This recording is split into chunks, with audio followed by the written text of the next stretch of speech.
انہوں نے گزاری ہے.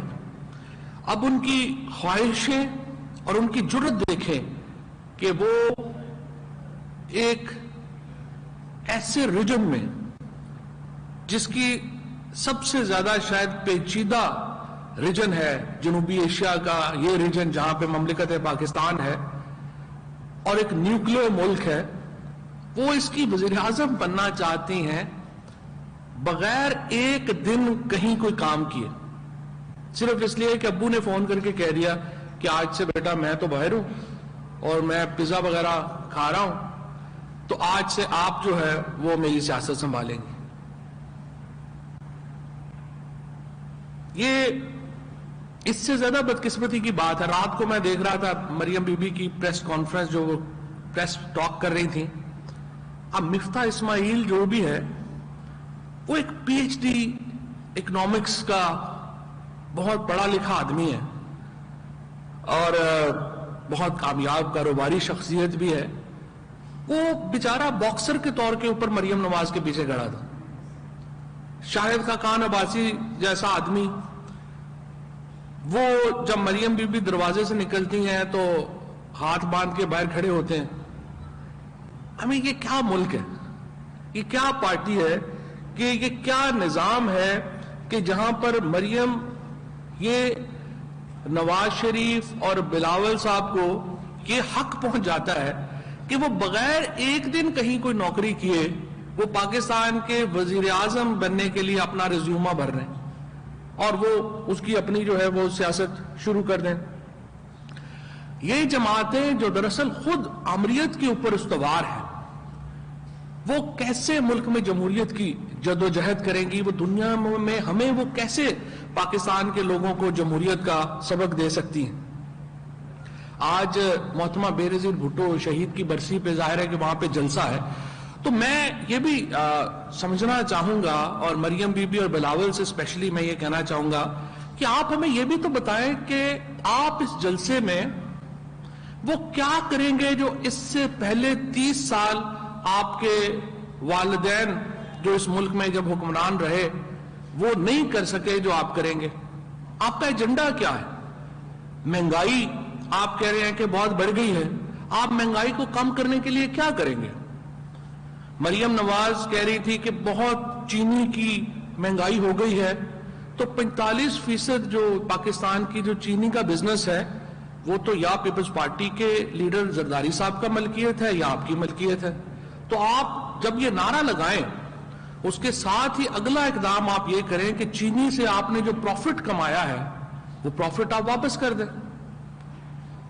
اگر بحران ہے تو وہ تو آپ کی وجہ سے ہے, اگر آج ملک میں مہنگائی ہے تو وہ آپ کی چلائی ہوئی معاشی پالیسیز کی وجہ سے ہے, جس کا آج ہم دن دیکھ رہے ہیں. بجلی اگر مہنگی ہے تو اس لیے مہنگی ہے کہ آپ نے پوری دنیا سے علیحدہ ہو کر سب سے مہنگے معاہدے کیے, اس کی قیمت اب پاکستان کے عوام دے رہے ہیں. یہ میں اور آپ اور پاکستان کے عوام سمجھنا چاہتے ہیں نا کہ بلاول صاحب اور مریم بی بی کا اگلا ایجنڈا کیا ہوگا. وہ سیاست میں آئے ہیں, وہ کیا ان کی کبھی آپ نے یہ کہنا تو کافی نہیں ہے نا کہ میرے ابو کے کیس ختم کر دیں اور میرے ابو جو ہے ان کو جو ہے وہ واپس سیاست میں الاؤ کریں. اس کے علاوہ بھی تو آپ کو اپنا ایجنڈا ہوگا. 2 سالوں میں یہ 2019 2018 2019 کا میں آپ کو بتا رہا ہوں, 2 سالوں میں 1600 ارب روپیہ سندھ گورنمنٹ کو ٹرانسفر ہوا ہے فیڈرل گورنمنٹ سے. اگر بلاول بھٹو صاحب آج لانگ مارچ کریں تو لانگ مارچ ان کو کرنا چاہیے مراد علی شاہ صاحب کے خلاف. سندھ حکومت کے خلاف بلاول بھٹو اگر لانگ مارچ کریں تو میں اپیل کروں گا پی ٹی آئی سندھ سے وہ اس کا حصہ بنے, اور سندھ حکومت سے جواب دہی کے لیے اگر بلاول بھٹو یہ لانگ مارچ کریں تو اس کا لاجک بنتا ہے کہ 1600 ارب روپیہ سندھ گورنمنٹ میں آیا, آپ نے کیا کیا؟ آج تک 1990 کے بعد سے آج تک کراچی میں پولیس ہی نہیں ہے, رینجز معاملہ چلا رہی ہے سارے کے سارے. اتنا بڑا شہر ہے, پولیس نہیں ہے. کراچی کے شہری بوند بوند پانی کو ترس گئے ہیں, سڑکیں نالیاں گلیاں اس کا کوئی پرسان حال ہی نہیں ہے، اسکول نہیں ہے، صحت نہیں ہے. تو اتنا پیسہ جو وہاں پہ گیا ہے اس کا ان سے حساب لینا بلاول صاحب کی ذمہ داری ہے، اور مجھے امید ہے کہ وہ ہمت کریں گے اور مراد علی شاہ کے خلاف ایک لانگ مارچ اناؤنس کریں گے جس کا پھر ہم بھی حصہ بن سکیں، پی ٹی آئی حصہ بن سکے.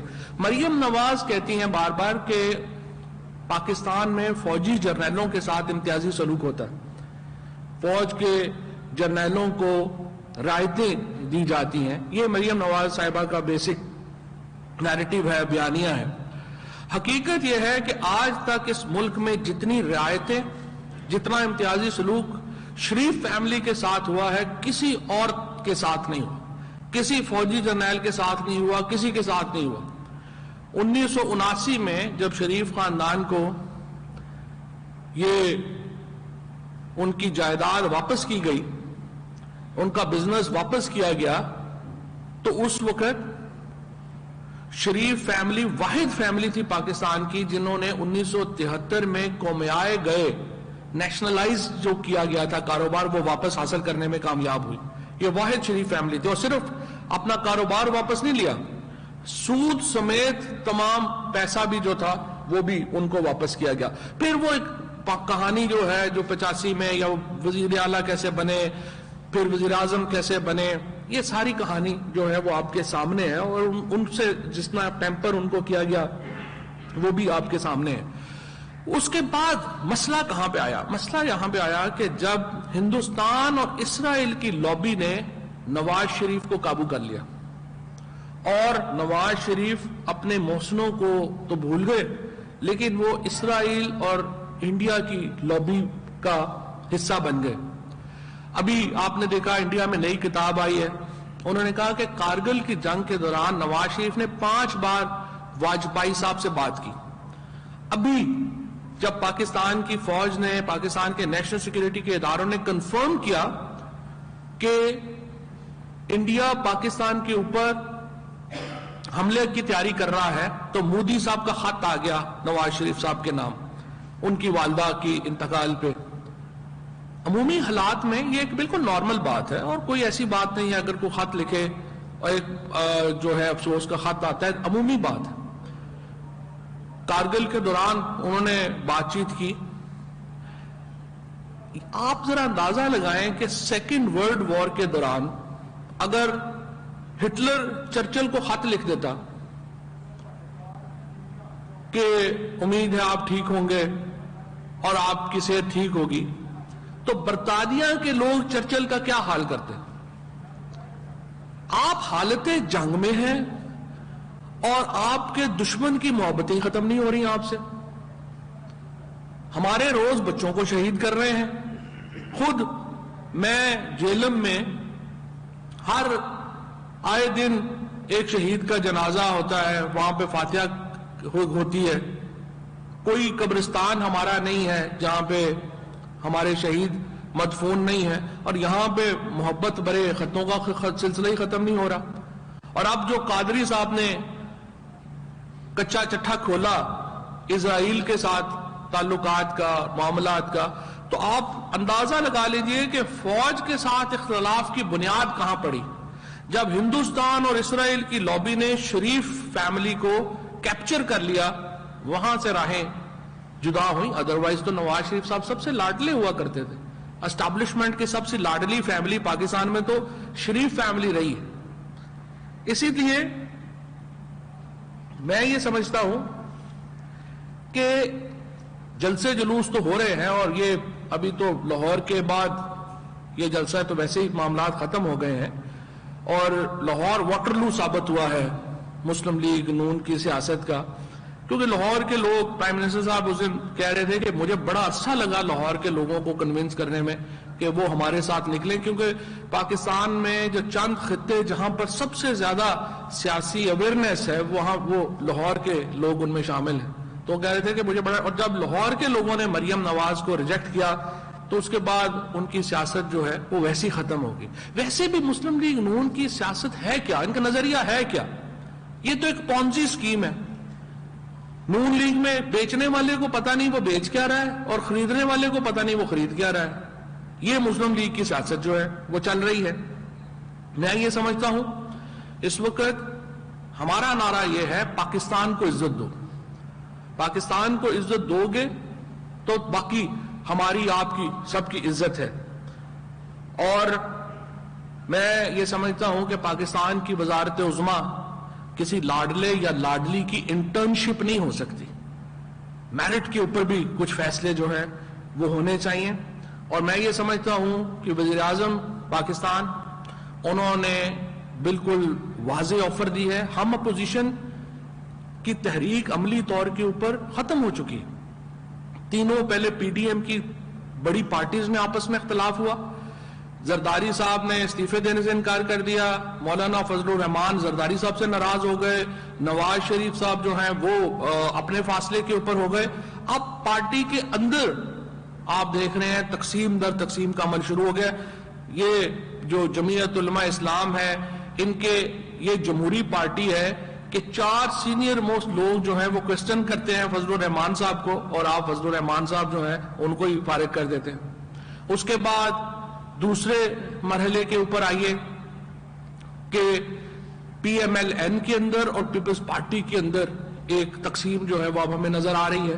اور میں یہ سمجھتا ہوں کہ اس مرحلے کے اوپر بھی حکومت بہرحال ہماری یہ ذمہ داری ہے, حکومت کی ذمہ داری ہے اپوزیشن کو مشکل سے نکلنے کا راستہ دے. اور راستہ پرائم منسٹر صاحب دے چکے ہیں. پرائم منسٹر کہہ چکے ہیں ہم مذاکرات کرنا چاہتے ہیں اور مذاکرات کا فورم بھی انہوں نے دے دیا ہے. انہوں نے کہا ہے پارلیمنٹ بہترین فورم ہے بات چیت کرنے کا. مذاکرات کا ایجنڈا بھی پرائم منسٹر صاحب نے دے دیا ہے. انہوں نے کہا ہے الیکٹورل ریفارم سے شروع کرتے ہیں بات چیت. اب اپوزیشن کو ایک قدم آگے بڑھانا چاہیے اور اپوزیشن میں بھی میں یہ سمجھتا ہوں کہ سنجیدہ لیڈرشپ جو اپوزیشن کے اندر ہے ان کو ایک قدم آگے بڑھانا چاہیے.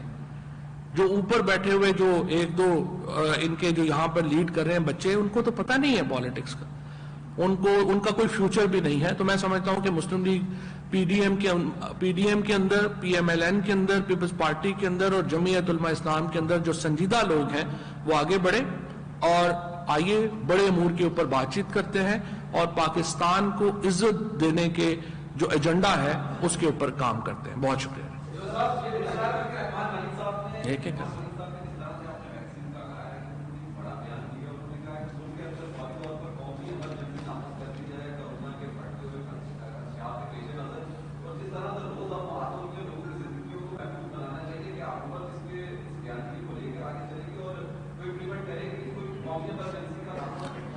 پاکستان نے کرونا کو بہت بہترین طریقے سے ٹیکل کیا ہے. اب تک دنیا میں پاکستان کی جو کرونا سے متعلق ایفرٹس ہیں ان کی تعریف ہو رہی ہے. WHO who, America who, world bank کے اکانومسٹ ہوں, پاکستان نے تو ایک معجزہ دکھایا ہے اور انشاءاللہ عمران خان کی قیادت کے اندر پاکستان کی قوم انشاءاللہ اس دوسرے مرحلے میں بھی کامیابی سے نکلے گی. میں صرف آپ کو یہ بھی بتانا چاہتا ہوں لیکن پہلے مرحلے میں جب 26 فروری کو کیسز آئے تھے ہم اپنا کچھ بھی نہیں بنا رہے تھے.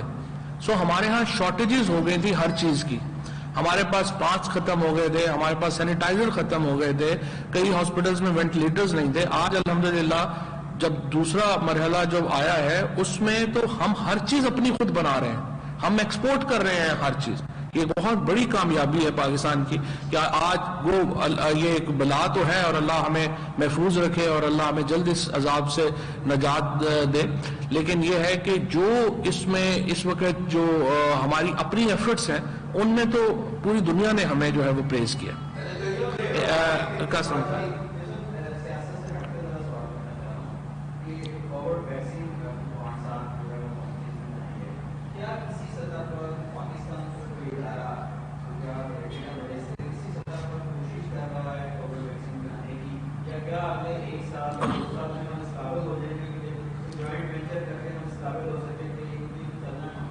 نہیں, جو ویکسینز بنتی ہیں نا وہ ایک ملک نہیں بنا رہا ہوتا, ویکسین کنسورشیمز بنا رہے ہوتے ہیں. اسی طریقے سے آپ نے دیکھنا لیڈ ایفرٹس مختلف ادارے کرتے ہیں لیکن کنسورشیم کریٹ کرتے ہیں. اسی طرح سے جو یہ ویکسین بنی ہے چاہے فائزر کی ہے چاہے ماڈرنا کی ہے یا باقی ہیں, یہ سارے کنسورشیمز نے بنائی, ایک ملک نے نہیں بنائی, کنسورشیمز نے بنائی ہیں. اسی طرح سے جو 2 ویکسین ہے ان کا جو ایفرٹ ہے کنسورشیم ہے, پاکستان ان کا حصہ ہے اور وہ اس وقت جو پاکستان کے اندر ٹرائل ہے وہ تقریباً مکمل ہونے کو.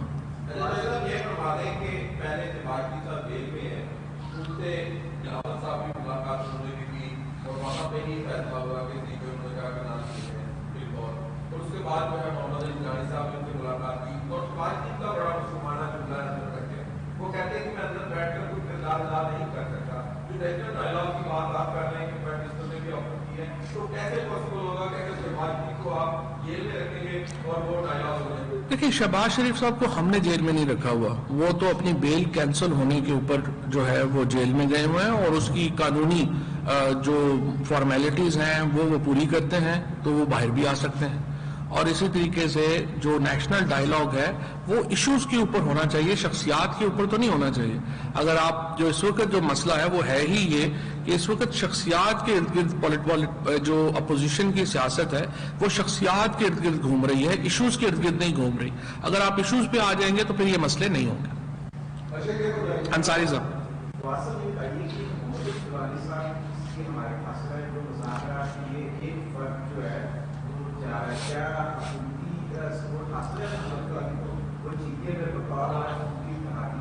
دیکھیں جو میری معلومات ہے محمد علی درانی صاحب حکومت سے یا پرائم منسٹر کے اعتماد سے وہاں پر نہیں گئے. ہماری کوئی رائے کنسلٹیشن محمد علی درانی صاحب کے اس انیشیٹو میں ان کے ساتھ نہیں ہے. لیکن درانی صاحب کی جو یہ بات کہ نیشنل ڈائیلاگ ہونا چاہیے اور گفتگو ہونی چاہیے, وہ اس میں تو کوئی حرج نہیں ہے. وہ تو ہم خود بھی بات کر رہے ہیں, پرائم منسٹر صاحب نے پہلے بھی کہا ہے ڈائیلاگ ہونا چاہیے. لیکن دیکھیں اس وقت پاکستان میں جو ڈیسیژن میکنگ کا اختیار ہے وہ پرائم منسٹر کے پاس ہے, اور اس وقت پرائم منسٹر کے قد کا کوئی لیڈر پاکستان میں اور ہے بھی نہیں. تو اس لیے جو بھی پاکستان میں ایفرٹ ہونی ہے اس کا حتمی فیصلہ تو عمران خان نہیں کرنا.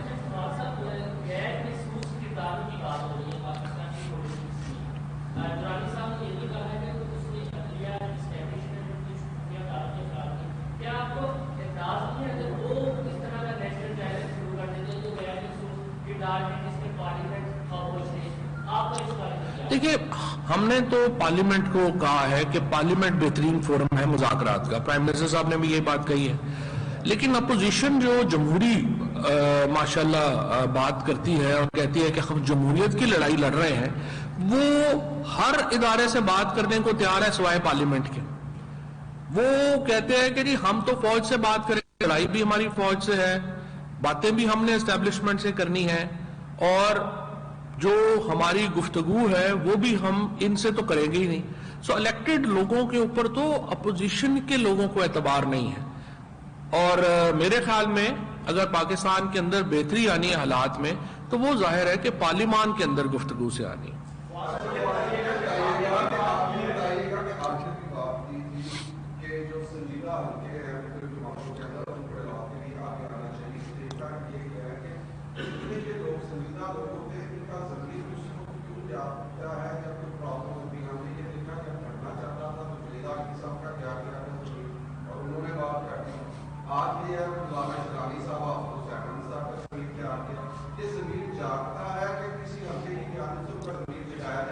دیکھیں بات یہ ہے کہ جب جو شیرانی صاحب ہیں یا جو بھی باقی لوگ ہیں انہوں نے یہ بات وہ اب تک تو نہیں, اب انہوں نے نہیں تو نہیں کی ہے, پہلے سے ہی معاملات چل رہے ہیں.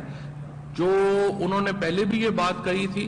فضل الرحمان صاحب سے جو اختلاف ہے وہ کیا ہے, ان کا اختلاف کیا ہے. حافظ حسین احمد صاحب نے آج کیا کہا, انہوں نے کہا ہے کہ دیکھیے فضل الرحمان صاحب اپنے بیٹے اور بھائیوں کو پارٹی سونپ دینا چاہتے ہیں, تو یہ تو کوئی طریقہ نہیں ہے. میں پہلے ہی نقطے میں نے عرض کیا تھا کہ پاکستان میں ہم پوری دنیا بادشاہتوں سے آگے نکل رہی ہے, ہماری پولیٹیکل پارٹیز کہہ رہی ہیں کہ نہیں ہم نے بادشاہتیں بحال کرنی ہے. سو JUI کے اندر بھی بنیادی اختلاف اسی بات کے اوپر ہے کہ آپ پارٹی کے سٹرکچر کو جمہوری بنانے کے بجائے آپ اس کو آمرانہ بنا رہے ہیں اور آگے اپنی فیملی میں پالیٹکس لا رہے ہیں. یہی ان کا بنیادی مسئلہ ہے.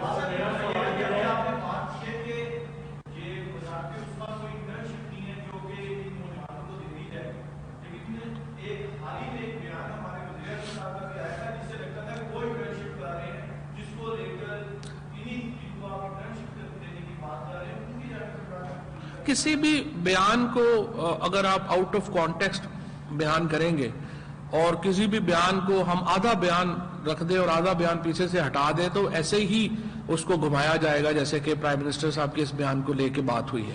پرائم منسٹر ایکچولی ان کی جو اگر آپ پوری سٹیٹمنٹ سنیں وہ پاکستان میں ایک فنڈامنٹل ریفارم کی بات کر رہے ہیں کہ جب انتقال اقتدار ہو تو اس کا طریقہ کار کیا ہونا چاہیے. وہ یہ کہہ رہے ہیں کہ جب آپ اقتدار میں آ جاتے ہیں تو آپ کو پتا چلتا ہے کہ آپ فار ایگزامپل ابھی آپ جب بجلی کا سب سے بڑا مسئلہ لیجئے, بجلی میں جب آپ حکومت میں آتے ہیں تو آپ کو پتا چلتا ہے کہ دیکھیے انہوں نے جو معاہدے کیے ہیں کمپنیز کے ساتھ وہ باقی ملک دنیا سے کتنے مہنگے ہیں, کیونکہ پارلیمنٹ میں تو جاتے نہیں ہیں معاہدے اس طرح کے, اور پھر یہ 15 سال کے معاہدے آپ LNG گیس کے کر کے چلے گئے. تو آپ کو کوئی ایسا نظام بنانا چاہیے جس میں اپوزیشن کو بھی آپ اپنے اہم معاملات کے اوپر رکھ سکیں اپنے ساتھ اور ان کو پتہ چل سکے. سو پرائم منسٹر ریفارم کی بات کر رہے تھے اور PM کی 22 سال کی سٹرگل ہے اور یہاں تک پہنچتے پہنچتے ان کو بڑا عرصہ لگا ہے, انہوں نے بڑی جو ہے وہ تلخ ایام بھی دیکھے ہیں. وفاقی وزیر چودھری فواد حسین لاہور میں میڈیا سے گفتگو کر رہے ہیں. ان کا کہنا ہے کہ اپوزیشن کے پاس عوام کے لیے کوئی ایجنڈا نہیں. کراچی میں صحت کے, تعلیم کے اور امن و امان کے لیے بھی فنڈز فراہم کیے گئے وفاقی حکومت کی جانب سے بھی, لیکن اس کے باوجود بلاول بھٹو مراد علی شاہ سے جواب مانگے تو پاکستان تحریک انصاف بھی ان کا ساتھ دے گی. وفاقی وزیر چودھری فواد حسین لاہور میں میڈیا سے گفتگو کر رہے تھے. اب نظر ڈالیں گے موسم کی صورتحال پر.